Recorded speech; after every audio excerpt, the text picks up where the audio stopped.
Жылдық асқа шақыру. Сариев Жомарт Біләлұлы.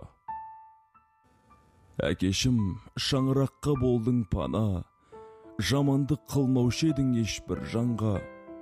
Амал не, жоқсыз бүгін ортамызда, сағындық әке, сізді баршамызда.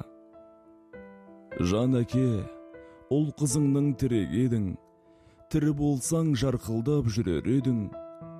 Болмасаң да бүгін біздің жанымызда, айтқан сөзің, әр ақылың жадымызда.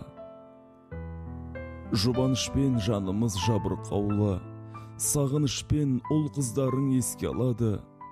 Өзіңізбен өткізген әр бір күндер жүрегімізде мәңгіге сақталады. Құрметті ағайын туыс бауырлар, құда жекжат ауылдастар, және әкеміздің көзін көрген барша ізгі жандар.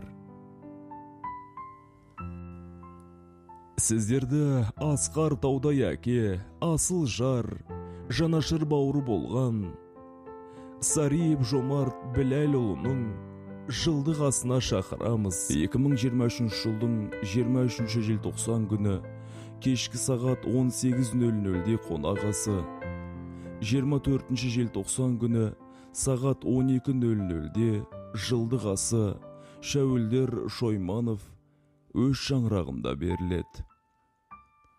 Ас берушілер Сариевтер әулеті, жұбайы, ұл қыздары.